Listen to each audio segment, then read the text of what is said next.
Bonjour à tous et bienvenue dans une énième vidéo.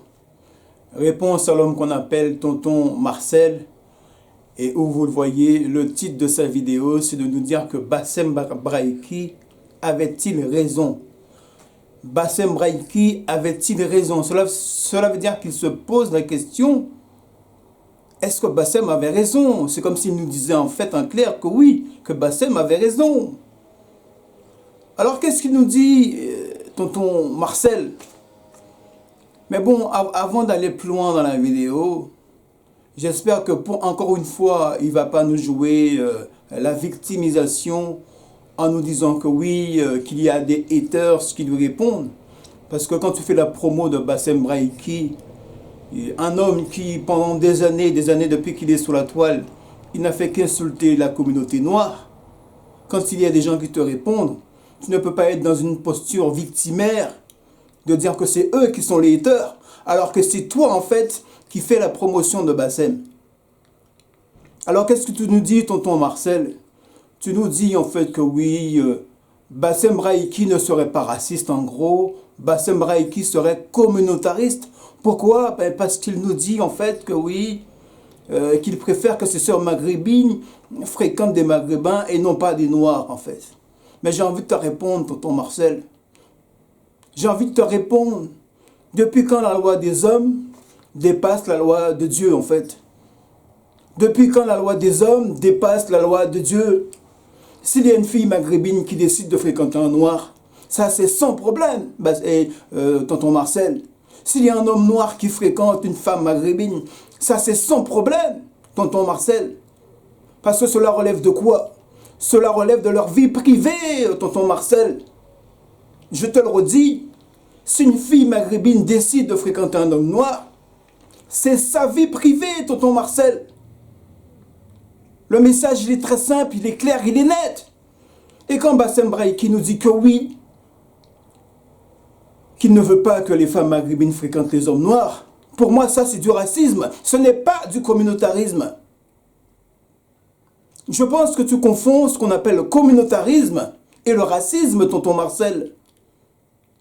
Le communautarisme, c'est de dire que oui, on peut faire le maximum pour prioriser le fait de mettre sa communauté en avant, ou de manger pour sa communauté, de faire avancer sa communauté, de travailler avec sa communauté, de développer du business avec sa communauté, tout comme le font les Chinois et les autres personnes, les Pakistanais, les Bangladesh. Ça, c'est du communautarisme, il n'y a pas de souci.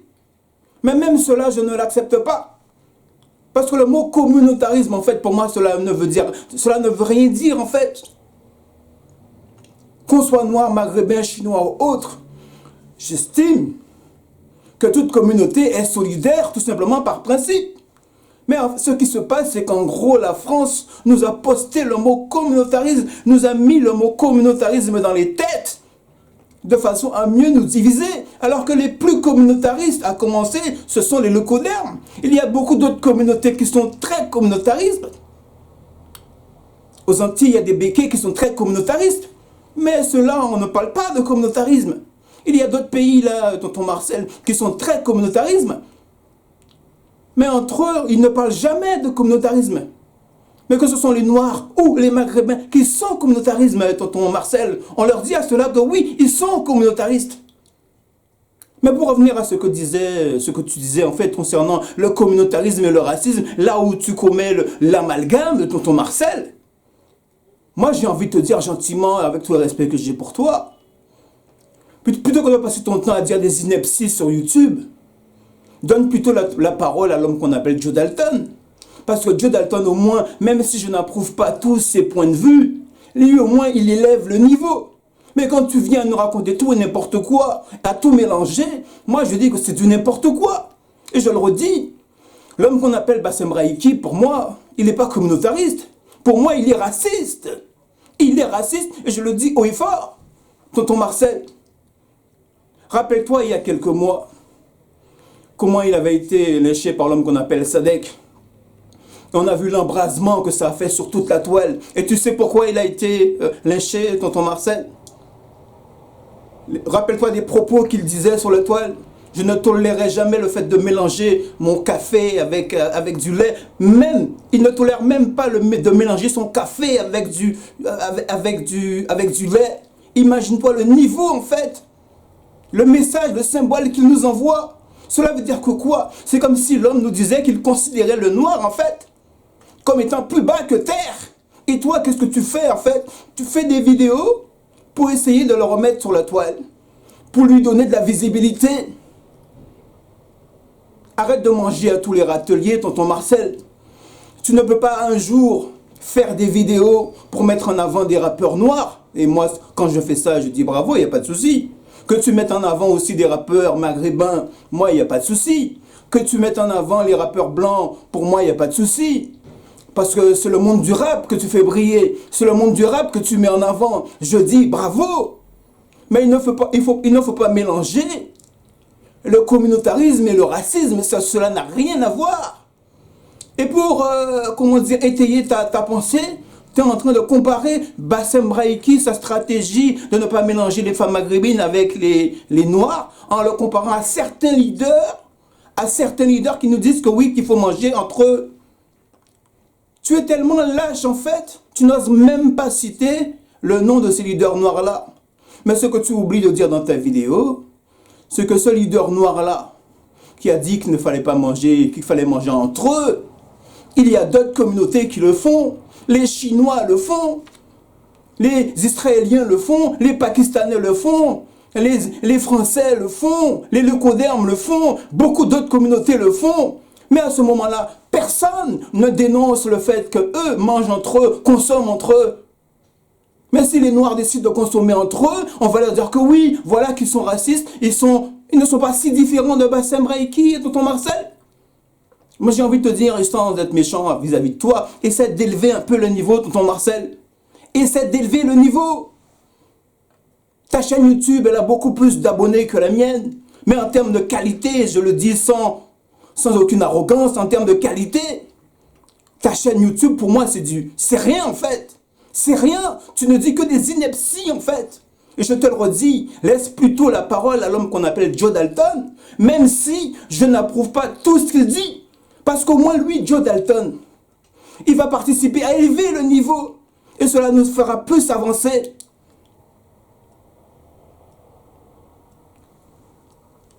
Regarde bien ce qui se passe sur la toile en ce moment, tonton Marcel. Moi, ce que j'ai vu, parce que j'observe beaucoup ce qui se passe sur la toile. Qu'est-ce qui se passe? En ce moment, si on regarde bien une chose, l'homme qu'on appelle Bassem Braïki, ses vidéos ne sont plus aussi vues qu'avant. Il y a quelques mois, il faisait les 50 000, les 100 000 vues par vidéo. Maintenant, quand il fait des vidéos, si ça monte à 500 ou 1000 vues, c'est beaucoup, tonton Marcel. Voilà l'analyse que tu dois faire. Et toi, qu'est-ce que tu fais? Qu'est-ce que tu fais? Tu fais des vidéos de façon à relancer sa visibilité, à lui redonner de la force. L'impression que j'ai, c'est que tu serais en train de faire le maximum à faire refaire parler de lui, comme si quelque part qu'il lui manque, qu'il te manquait en fait, tonton Marcel. C'est quoi ton problème? C'est quoi ton problème, tonton Marcel? L'impression que j'ai, c'est que tu te comportes comme un petit nègre de maison qui était esclave il y a quelques années et que son maître a un problème et que tu es en train de pleurnicher auprès de ton maître en lui disant « Ah oui, comme disait Malcolm X, ah, notre maison brûle, ça va pas, le nègre de maison, il pleurniche parce que son maître, tonton Marcel, son maître, tonton Bassem, a un problème. » Tu es à ses pieds, tu es en train de pleurnicher comme si ton maître, tonton Bassem, il faut le relancer. Ah oui, il faut le sauver. Bassem Braïki, tonton Marcel, arrête d'avoir l'esprit d'esclave, arrête d'avoir l'esprit de maison comme ça, tonton Marcel. Dernier point, tu nous parles de la Zumba. Tu nous parles de la Zumba en disant que oui, que la musique noire doit évoluer. Je suis désolé, tonton Marcel. Quand tu vois la musique française, la plupart des Français chantent en français. Et ils font le maximum afin de préserver la chanson française. Et ce n'est pas parce qu'aujourd'hui qu'on a des maîtres Gims qui chantent que cela veut dire que les Français ont accepté que la chanson française évolue. Non. La plupart des fois où l'on voit certaines émissions télévisées inviter des Noirs qui chantent, ils priorisent toujours le fait d'inviter des Noirs qui chantent en français. Cela veut dire que quoi, tonton Marcel? Que tous ces gens-là font le maximum afin de prioriser et de préserver la culture musicale française. Il n'y a que nous, les Noirs, ou des gens comme toi, qui n'ont pas compris qu'il fallait faire le maximum afin de préserver le rap français ou la musique noire ou tout ce que j'en sais. Alors oui, la musique doit évoluer et c'est à ce niveau, sur ce seul point-là où je suis d'accord avec toi. La musique doit évoluer, tonton Marcel. Mais la musique ne peut pas évoluer sous prétexte que nous allons perdre le fond de notre musique. Parce que la musique noire, c'est quelque chose de fondamental, tonton Marcel. Et que tous les gens qui existent aujourd'hui, qu'ils fassent de la zumba ou de la kizomba, ou tout ce que j'en sais, tout ce que je vois, je dis bravo. Il ne faut pas confondre le changement et l'évolution de la musique. La musique change, elle varie. Mais j'estime que le fond musical, la musique noire doit continuer, doit perdurer. Le rap doit perdurer, tonton Marcel. Parce que tous les Français, là, ils font le maximum afin de préserver la culture française, la musique française. Tous les jours, qu'est-ce que je vois? C'est les Florent Pagny qu'ils invitent, c'est le Obispo qu'ils invitent. Et pourtant, nous avons beaucoup de petits rappeurs noirs, beaucoup de petits rappeurs maghrébins qui chantent en arabe ou qui chantent dans d'autres langues ou en anglais.